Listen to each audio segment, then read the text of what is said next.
Welcome into the Crypto Bunker podcast with your host, Brian. And today I just want to go over a few things that have been happening in the market the past couple of days, a few different news points that I thought were worthy of talking about. And I guess the first thing is this major crash that just happened in Bitcoin and crypto. I think a lot of it had to do with basically that we were 500% higher than we were a year ago. And people obviously made a lot of money on that. And once it started going, a lot of the institutional investors who were like, okay, I'm up 300%, I'm up 400% on my investment. Let me just sell, and it got to 40K and people are like, okay, I'm still up 400%. I'm going to sell into this news about China, about Bitcoin energy usage, about Elon Musk. And we crashed all the way down to 29K. And I think the reason the crash was so violent and quick was liquidations. A lot of people are over leveraged in this market. They basically, use Bitcoin or ETH or other crypto tokens as collateral.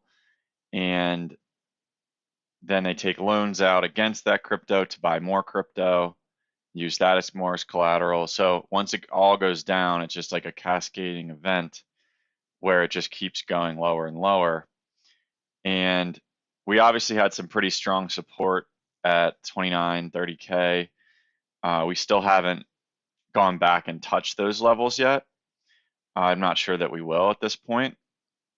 If I had to guess, I would say we will not. But anyway, that's not really the point. I think let's first talk about the China FUD. Anyone that thinks that China is actually going to ban Bitcoin mining, I just think that that would be a huge mistake to assume that at this point. And I'm not saying necessarily that it would do anything crazy to Bitcoin. I mean, I think that the network would still run fine.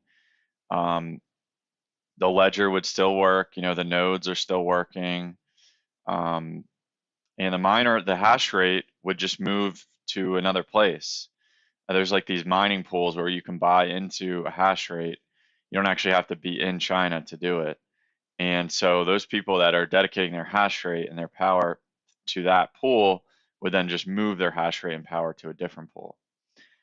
So I think in the end, it's not going to affect necessarily anything with Bitcoin. It might just be a news type of event where people, sell that news. But at the same time, they might buy the news. I mean, I don't know. If it's bad news, people are thinking it's bad. That might be like a small little crash. Then people buy it up. But I think it would be a political mistake for China to do this. They understand how important Bitcoin is. They were they're basically, they know what's going on with people mining in their country. And I think they actually really just, honestly, I think they do actually just want to make it safer for people. People in Asia and China are more known for sort of like riskier gambling. And I think that a lot of them were taking out leverage, to get into these Shiba Inu, Dogecoin, like crazy stuff like that. I mean, I think that if we can regulate that, that actually is a good thing. And to open it up to more institutional investors is what they're, sounding like they want to do. Which like obviously I want the average retail investor to be able to invest, but not if they're going to be like taking out insane leverage and putting it into Shiba Inu and like insane altcoins and stuff.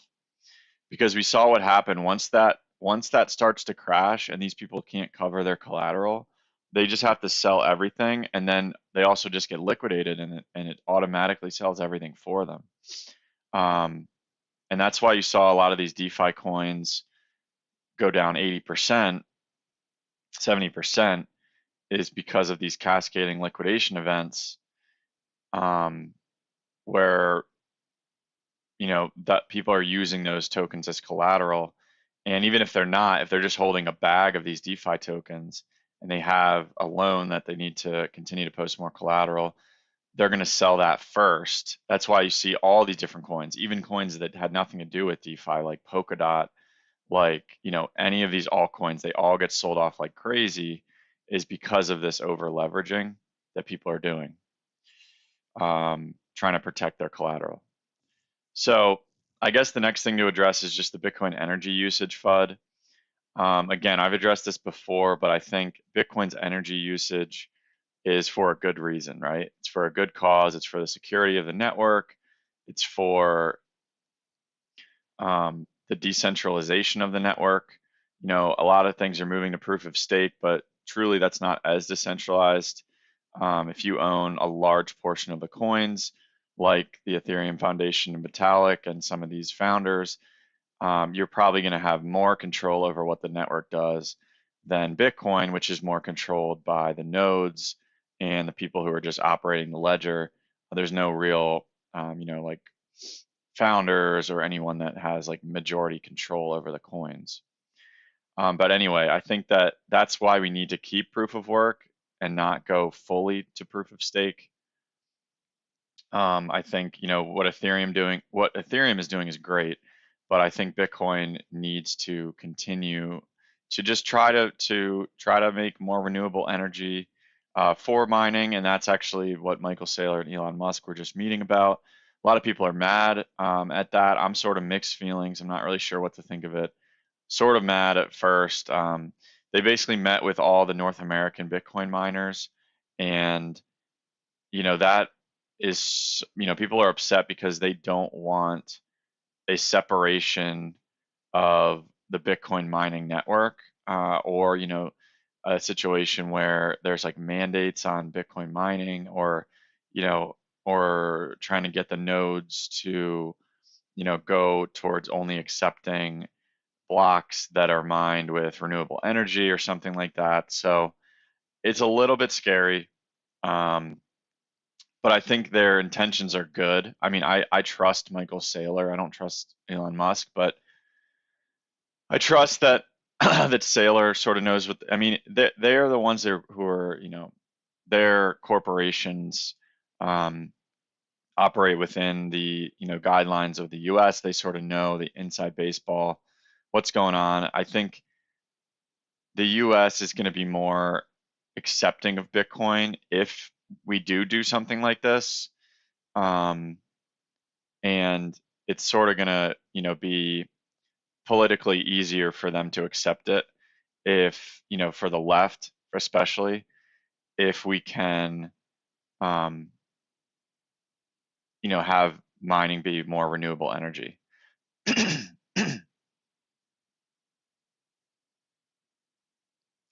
So I think the next thing to talk about is just the fact that we're basically in this mid-cycle of the bull run right now, and I think that this crash marks that mid-cycle point. Raoul Pal tweeted on May 19th, "This might be useful for you. BTC now versus BTC in 2013." And you can see on the chart that basically, um, this crash is sort of very similar to the 2013 crash. It's similar to, a 2017 crash as well. And it sort of marks this mid-cycle point for the Bitcoin bull run. Excuse me. And, those crashes, the 2013 one, I think crashed 80% and then continued on. Obviously 2017, maybe 40%, something like that. But I think we've sort of ran up higher than we did in 2017 by a little bit. And so it makes sense that we go deeper than that. But it also makes sense that we don't go as deep as 2013 because we ran up way higher in 2013 than we did this time as well.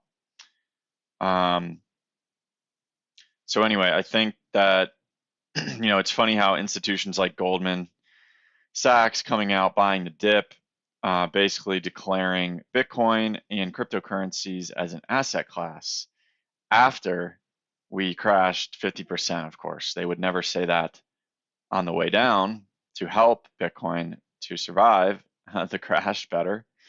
They want those cheap coins, and I would not be surprised if all of this FUD is all coordinated, was all coordinated just for these institutions to buy the dip. We now see that Ray Dalio comes out and says, hey, I own Bitcoin now. I would rather own Bitcoin than bonds. Bonds are a $120 trillion market. Keep that in mind. Bitcoin is, well, not even 1 trillion now. So Bitcoin is undervalued. You know, basically these institutions wanted you to be scared. They want you to sell your coins. They, I wouldn't be surprised if we even get a little bit of another crash and sort of shake people out again. I mean, this market is so valuable and so revolutionary and so new that these people are going to do anything that they can to shake you out, to get you to sell them your coins. So the best thing you can do is hodl and probably just live your life. I mean, if you don't have leverage or you don't have to worry about anything like that, there's really nothing to fear here. You just want to hodl it out. It's very obvious at this point that first of all, the institutions are here. Second of all, that this asset class is going to be here to stay. And I'm going to go over that a little bit as well. Like I said, these are cheap coins. I mean, the value of Bitcoin based on the amount of users and activity on chain is around 55K, according to Willy Woo. According to Stock to Flow, we are actually at the very bottom of the Stock to Flow range. And I think it's important to realize that Stock to Flow has been very much on point for the past few months here. And not only that, but basically his model since 2017 has been like right on point. Since 2015, I guess. But we are at the bottom of his range for Stock to Flow. So I just think it's important to recognize that basically the low end of his range is 30K, and that's where we stopped. The higher end right now is 120K, so keep that in mind as well. And the model price right now is 60,000. So we're at 37,000. The model price is saying we should be $23,000 higher than that. And I think we will catch up, to his model, just like we, always sort of do. I think that was peak fear in the market, that sell-off. It was basically the absolute most fear you could have in a market. I think it was the same amount of fear on the fear greed index as the COVID crash. So when we crashed like 50% in a day, and the fear index was like 11 or something, or 12, is like very low, very, very high fear in the market, extreme fear. And that's probably that was the bottom. I mean, let's just be realistic about it. Obviously and the thing is about it too, and I'll go over this in my thesis of what will happen here, but this is like the retail crowd is still scared. And again, we'll just go over that in a little bit. But the next thing I want to talk about is CBDCs, central bank digital currencies. They're coming. Basically, the Fed has like announced that at this point, saying that they are, making a CBDC. Do I think this is good or bad for Bitcoin and crypto?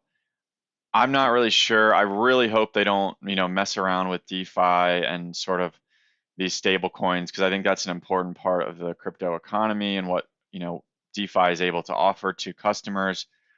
I think as long as we can regulate it a little bit, they're probably going to be fine with it, but we'll see how that works out. And speaking of DeFi, there's a huge stress test that came in on DeFi, right? I mean, with 70% crashes in tokens, 50%, 60% crash in ETH, 50% crash in Bitcoin. All of these DeFi systems, as far as I know and what I've heard, are basically fine. It's actually incredible how resilient many of them are, even through these periods of tremendous panic. And there are good arguments to be made on why it's actually safer and more agile than traditional banking at this point. A lot of these things is where these liquidity, liquidations were triggered was on these DeFi protocols. So I would say that I'm more bullish on things like Aave, Maker than ever before. I think these networks have proven themselves, and I think from what we've heard from um, the people who work at Aave, basically that institutions are here and they're testing Aave out right now. And that would match sort of what Goldman Sachs has said now about Ethereum in their leaked report that came out yesterday. And basically, they're basically saying, um, that DeFi is here to stay. They're saying it could overtake Bitcoin's market cap. They say it has a high chance of overtaking Bitcoin as a dominant store of value, calling it the Amazon of information. Given the importance of real uses in determining the store of value, Ether has a high chance of overtaking Bitcoin as a dominant store of value, is what they say. The ecosystem supports smart contracts, provides a way to create new applications. Most DeFi applications are being built on the Ethereum network, and most NFTs issued are also purchased using Ether. So basically, the greater number of transactions, the greater number of fees, the greater number of user growth is all going to Ethereum right now in the last few months. And that's why we sort of see the past 12 months Ethereum outperforming Bitcoin as well. And that's why I think that Ethereum has a major chance of overtaking Bitcoin. I think that can happen, especially with EIP 1559 coming up, where they're going to burn transaction fees. That's super bullish for Ethereum. We know that there's so many fees on the network right now with how congested and crowded it is. And that's actually bullish. I mean, I know some people think it's bearish. I think it's bullish. The gas fees just show how many people are willing to use the network. And,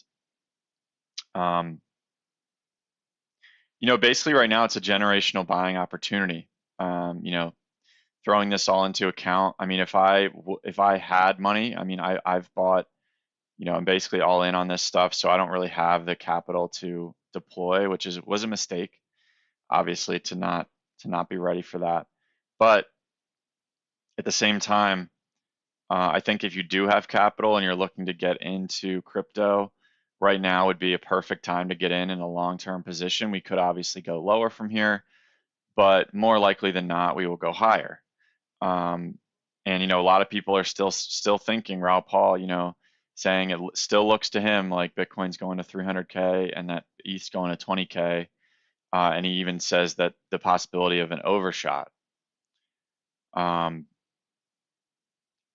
So, I mean, I think at the end of the day, these institutions want you out of these coins. And so, again, wouldn't be surprised if we go lower. Another thing about Ethereum that I guess I should talk about is NFTs and just the NFT economy that's forming. I mean, the Dallas Mavericks are probably looking to issue some tickets on the NFTs. Through NFTs. I think they're talking about using Polygon, integrating Matic with, and it seems like everyone's integrating Matic right now because of the cheap fees. So there's going to be professional sports teams who use this stuff. There's going to be tokenization of everything on Ethereum.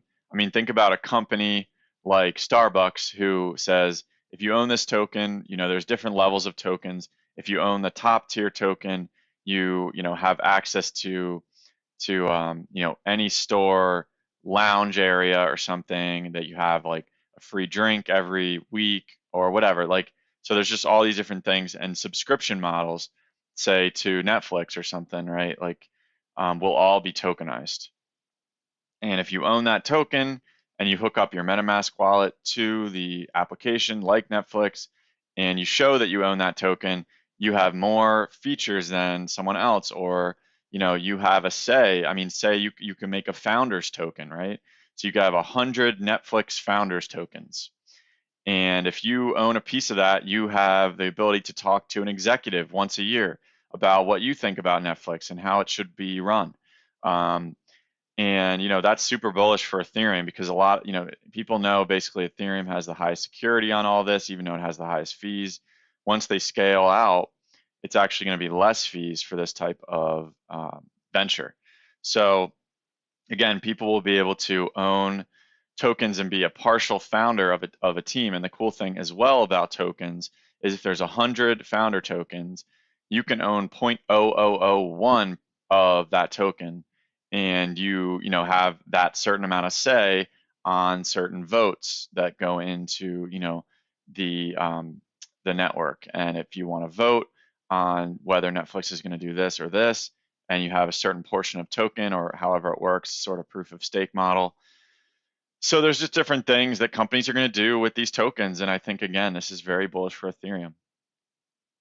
So basically, I just wanted to get into sort of my thesis of what I think is going to happen in the market. So this is where I believe is the period where retail is still scared, me. Institutions know that crypto is crazy undervalued, even after a 30% rise from the bottom. Retail will probably hold off because they're a little bit shaky. They're a little bit scared still. There's still a little bit of FUD here, a little bit of FUD there.